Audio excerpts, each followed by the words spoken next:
11월 셋째 주일입니다. 지난 주간에 아이들이 수능을 봤죠. 글쎄 잘 모르겠습니다. 교육이라는 것에 대해서 반대하지는 않지만 이렇게 아이들을 경쟁적으로 내몰아야 할까? 그리고 학벌이라는 것이 살아가는데 어떤 걸림돌이 되기도 하고 혹은 신분을 조정하는 역할도 하는 걸 보면서 이 교육제도는, 이 서구 애들이 만든 이 교육제도는 뭔가 근본적인 개혁이 필요하다는 생각을 합니다. 오늘은 좀 이런 생각을 좀 해볼까 해요. 왜 악이 늘 선을 이기는가? 왜 세상은 선한 세상으로 가지 않고 악한 세상으로 가고, 주류가 악한 세상이에요. 악한 세상으로 가는데 선이 이거를 뭔가 올바른 방향으로 바꾸기 위해서 노력을 해야 하느냐는 거죠. 정상적으로 생각하면 선한 세상으로 갈 때 악이 이렇게 깐죽거려야 하는데 그게 아니라 악한 세상으로 가는데 선이 늘 희생을 당하는 현상이 보여진단 말이죠.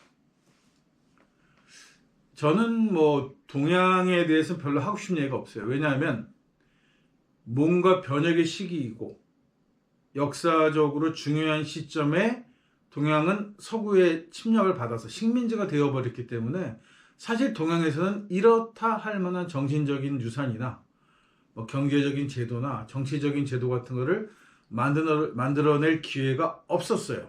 그러니까 서구 거를 그대로 가져다가 모방해서 하다 보니까 어떤 문제가 있냐면 서구 문명이 가지고 있는 본질적인 문제가 지속적으로 동양에 와서 식민지에서 재생산되는 거죠.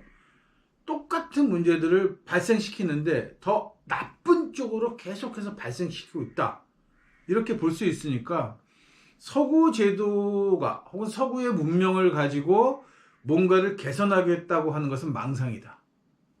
이제는 정말 원래 우리가 전통적으로 가지고 있던 개념들을 가지고 뭔가 새로운 것들을 만들어내지 않으면, 도출해내지 않으면 안 될 시기에 도달했다는 거죠. 그러니까 서구에서 보면 자기네들 문명은 말세, 종말에 다가와 있는 거야. 벼랑 끝에 서 있는 거랑 마찬가지란 말이죠. 이렇게 된 이유는 아주 근본적으로 간단한 문제를 가지고 있습니다.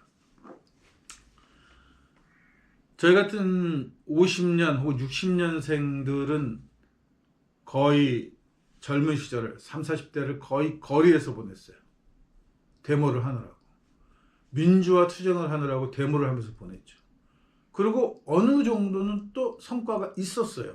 그런데 지금 와서 생각해 보면 우리가 그렇게 악이라고 규정하고 타도하던 것들이 여전히 존재하고 있다는 거예요. 오히려 지금은 기존 세력이 됐고 권력가들이 됐고 자본가들이 되어 있단 말이에요. 그 세력이 우리가 젊어서 그렇게 투쟁하고 옳지 않다고 했던 것들이 성공한 시대에 우리가 살고 있는 거란 말이에요. 우리 때 주로 데모할 때 구호는 군사 독재 타도였죠. 1961년에 박정희가 군사 쿠데타를 일으켜서 정권을 잡은 뒤에 1979년까지 장기 집권을 하면서 생긴 굉장히 다양한 문제들이 있어요. 말로 형용할 수 없는 정말 쓰레기 같은 정치를 했는데 이 박정희를 끌어내기 위해서 젊은이들이 거리에서 엄청난 투쟁을 했단 말이죠. 그리고 훌러당 박정희가 김재규에 의해서 죽고 나서 훌러당 하나회 전두환 패거리에게 또 군사 정권을 결국 또 넘겨주게 돼요. 그래서 또 투쟁을 해야 했단 말이에요. 그래서 결국 전두환, 노태우 같은 이 하나의 패거리들이 군사 반란죄라고 하는 명목으로 재판을 받아서 범죄자들이란 말이에요. 국가 반역죄를 지은 자들이란 말이죠. 그러면 당연히 지금만 생각하면 그 사람들은 없어야 돼요. 사회에서 존재감이 없어야 해. 근데 현실은 그렇지 않잖아요. 현실은 오히려 그 패거들이 지금은 무슨 특정 정당이 돼가지고 보수를 자칭하면서 큰 소리를 뻥뻥 쳐대는 거예요. 이 아이러니가 있단 말이죠. 왜 우리가 그동안 악이라고 싸우고 어느 시기에 와서는 그것이 모든 것이 다 범죄였다고 얘기하고 청산해야 될 거라고 이야기하면서 결국 어느 정도 시기가 지나면 이 꼴이 되느냐? 식민지의 특징은 청산하지 않는 겁니다. 과거를. 왜? 서구 문명에서 받아들인 그 방식으로는 도무지 청산되어지지 않아요. 그리고 여전히 이 서구 국가들이 경제적으로 뭐 정치적으로 좌지우지하면서 절대 그렇게 혁신적이고 올바른 정권이 서도록 내버려 두질 않아요. 왜? 자기네 국익에 도움이 되지 않으니까. 자기네 말을 듣지 않는 정권은 무조건 이유를 붙여서 구실을 만들어서 반드시 무너뜨려 왔단 말이에요. 그리고 자기네들 입맛에 맞고 자기네들한테 잘 알랑거리는 정권을 계속 지속적으로 세워왔기 때문에 이런 결과가 빚어진 거예요. 그러면 서구는 왜 문명 자체가 정체성 자체가 그러냐 하는 거죠. 그거는 또 생각해보면 아주 간단한 문제예요. 서구의 기본적 정체성은 기독교입니다. 우리가 기독교라고 부르는 것 중에서도 사실 굉장히 오랜 동안 유럽을 지배해왔던 가톨릭이 정체성이에요. 가톨릭이 초기에 콘스탄틴이라는 황제에 의해서 정치적인 목적으로 만들어진 정교라는 것에 대해서는 뭐 이젠 논란의 여지도 없는 확실한 사실이에요. 진정한 종교로서의 가치도 없는 거예요. 종교 자체도 별로 가치가 없는 건데 더군다나 이거를 정치적으로 권력을 위해서 교리를 조정하고 단일화시키고 국교를 만들고 세력이 되는 것은 뭐 이거 누가 봐도 개똥 같은 짓이에요. 이거는 뭐 논할 가치도 없는 거야, 이거조차도. 그런데 더 재밌는 건 뭐냐면 절대 권력이 되니까 종교가 썩기 시작합니다. 엄청난 속도로 부패하는 거예요. 끝을 모르게 부패하니까 별이 별짓을 다 했어요. 성직자들이. 더군다나 중세 때까지만 해도 최고 신분은 성직자하고 왕족이란 말이죠. 왕족도 최고 신분이긴 하지만 그 왕을 임명할 수 있는 권한이 교황에게 있었으니까 사실상은 정치가들보다도 종교가가 그 위에 서 있는 거예요. 근데 이 종교가 굉장히 계급적이었단 말이죠. 교황, 뭐 추기경, 주교 이런 식으로 쭉 계급이 돼가지고 그 꼭대기에 서 있는 추기경. 이 추경 중에 쓰레기 같은 것들이 하나둘이 아니에요. 뭐 성적으로 타락하고 정치적으로 타락하고 권력에 미쳐있고 뭐 온갖 개 잡당가리 있으면 다 왜? 권력이 다 거기 집중돼 있으니까 이런 또라이들이 계속해서 유지해온 종교란 말이죠. 그러다 보니까 결국 막판에 뭐 면죄부, 면벌부 같은 말도 안 되는 거를 성금 건드라고 팔아먹고 지금도 뭐 돈벌이 하는 그 베드로 성당 어마어마하게 짓느라고 그 쉽게 말하면 채권이죠. 채권을 발매해서 막 돈 끌어들이고 별 개짓거리를 다 했단 말이에요. 이 종교가. 그러니까 여하튼 간에 종교 개혁이 일어났어요. 이렇게는 종교를 볼 수 없다. 그럼 종교 개혁이 일어난 순간 카톨릭은 범죄 집단인 거죠. 없어져야 하는 집단이어야 하는데 없어지지 않았습니다. 안 없어져요. 왜? 권력이 거기 있으니까.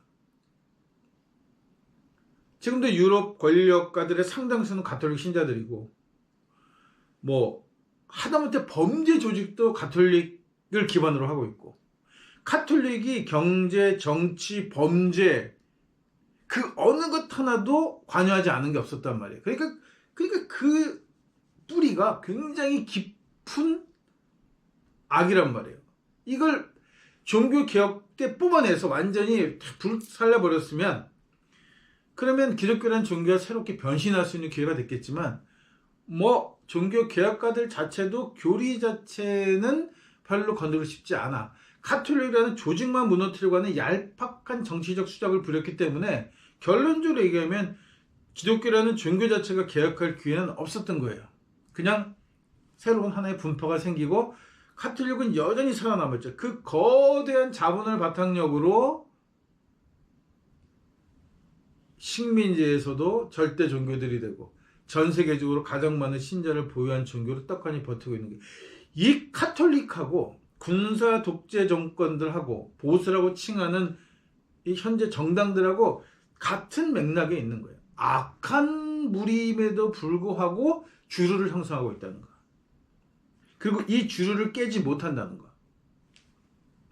여기에 유럽에서 경제적인 패권을 가지고 있던 특정 민족이죠. 유대인이라는 민족이 2차 대전 때 잠시 히틀러에게 핍박받던 이유로 이스라엘을 건국하고 나라를 건국하면 별 의미도 없는 거예요.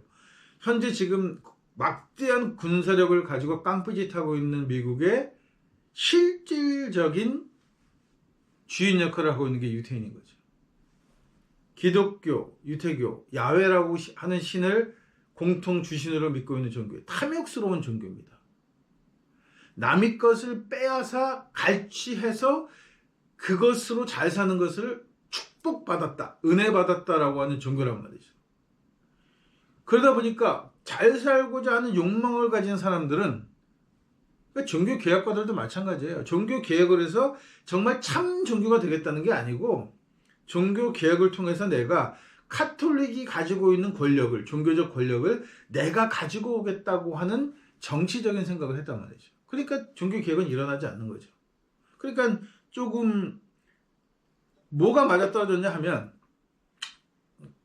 기독교가 로마의 국교가 되고 하는 과정에서 콘스탄틴이라는 황제하고 꿍짝꿍짝이 잘 돼가지고 국교가 돼가지고 성공했듯이, 개신교는 똑같은 무슨 짓을 하냐면, 당시에 카톨릭 계열의 왕들이나 영주들과의 사이가 좋지 않았던 영주들, 약간 변방에 밀려 있었다가 이제 뭐 무역을 통해서는 상업을 뭐를 통해서든 간에 군사적으로 자리를 잡아서 어느 정도 세력이 되었는데 주류에 끼지 못하는 영주들, 이런 영주들을 개신교가 포섭하는 거죠. 그리고 그 영주들도 카톨릭의 전통적인 영주들이나 군주들과 거리를 두기 위해서는 개신교라고 하는 새로운 종교를 선택하는 거예요. 그래서 종교적인 갈등을 가지고 정치적 갈등을 뒤로 숨기는 거죠. 그리고 싸움질을 오지게 해댔단 말이에요. 결론이 안 났습니다. 악을 해결하지 못했으니까. 그러니까 지금 이제 와서 한국에서 이게 누가 올바른 종교냐, 어느 종교가 가장 사람들에게 호감이 가는 종교냐 라고 하는 앙케이트 조사를 하면 한국에서도 당연히 카톨릭이 제일 많아요. 개신교가 제일 꼴등이죠. 그 다음 불교가 껴있고, 뭐 정의구현 사제단 이런 걸 하잖아요. 그래서 마치 자기네들은 정의를 구현하고자 하는 종교처럼 보이는 거예요. 카톨릭 내부를 들여다보면 절대 그렇지 않은데, 카톨릭이라는 본질은 변하지 않는데 앞에다가 전방에다 그런 누가 들어도 그럴듯해 보이는 기관들을 앞에 내세우고 눈가림을 하는 거죠. 기본적 교리가 바뀌지 않는 한, 종교에 기독론이 가지고 있는 문제점을 해결하지 않는 한 기독교라는 종교의 본질성은 바뀌지 않아요. 탐욕성은 바뀌지 않는단 말이에요. 그리고 끊임없이 사람들을 죄로 몰아넣고 그 죄를 가지고 용서를 해주네 만회하는 신의 중개자 역할, 복덕방 같은 거죠. 직거래하면 주인하고 임대자하고 뭐 건물주하고 이렇게 빌릴 사람이 직거래를 하게 되면 가운데 수수료도 없고 싸게 할 수 있는데도 불구하고 공인중개사라고 하죠. 옛날에 복덕방 할아버지들은 정말 복비라고 하는 조금의 돈을 받은 거예요. 그 동네에 뭐 어느 빈집 이렇게 사정 알고 있으니까 그 집 소개짓고 구전을 조금 받은 거, 이거 아주 법적으로 만들어 놓고 일정량의 돈을 떼어먹게 만들어 놓은 거죠, 구조가. 그렇다고 공인중개사가 무슨 법적으로 책임을 져주냐? 아무것도 없어요. 그냥 공인중개를 해서 먹고 살게끔 법으로 만들어준 거에 불과한 거예요. 그리고 이 사람들만 합법적으로 공인중개를 할 수 있다, 이런 식으로. 그래서 지금도 직거래 하잖아요, 직접. 그 공인중개사와 같이 아무 의미 없이 그냥 가운데 만들어 놓은 조직. 우리가 뭐 토지거래 뭘 하든 간에 해가지고 뭐 뭐 지적도도 띄고 뭐 토지 다 띄어요. 국가가 운영하는 기관에서 발행하는 서류인데 그 서류로 사기를 당했을 때 국가는 책임지지 않습니다. 그러니까 그것도 필요 없는 조직이에요. 그냥 뭔가 통제하고 돈벌이를 하기 위해 자기 조직을 늘리기 위해서 만들어 놓은 거지 아무 의미 없는 거란 말이에요. 신하고 인간 사이에 대리인이 필요합니까? 필요 없죠. 그 신의 대리인으로, 독점적 대리인으로 오랫동안 활동했던 게 가톨릭이고, 개신교에 들어와서는 가톨릭이 해먹던 걸 조금 띄어서 자기네들이 해먹고, 지금도 개신교가 목사들이 주의 종 이렇게 부르잖아요. 무슨 주의 종이 어딨어요, 세상에. 모든 사람이 다 주의 종이지, 그렇게 따지면. 신을 대리할 수는 없는 거란 말이에요. 그러니까 이제 우리가 이 시점에서 정말 고민해야 할 것은 뭐냐 하면, 악을 어떻게 해서 완전히 뿌리 뽑아내 버릴 것이냐, 어떻게 해서 소멸시켜 버릴 것이냐는 것을 고민해야 돼요. 서구식 방법으로는 안 됩니다. 어줍지 않은 협치 같은 정치적 개수작으로는 절대 해결되지 않아요, 이 문제가. 또 시간이 지나면 그 악은 자라서 권력이 되고 뭐가 된단 말이죠. 이승만이가 해결하지 못한 친일 매국 세력은 커서 이제 이 시기에는 토해라고 하는, 토착 외구로 가는 성격을 가진 정치, 종교, 경제적인 집단으로 성장해 버린단 말이죠. 뿌리 뽑지 않으면 반드시 먼저 자라요. 논에 나가면, 가을에 추수할 때쯤에서 논에 나가면 가라지라고 부르는, 우리가 흔히 잡초들이 훨씬 벼보다 크게 자라 있습니다. 잘 보여요. 잡초의 특징은 먼저 빨리 선점하고 자라는 거예요.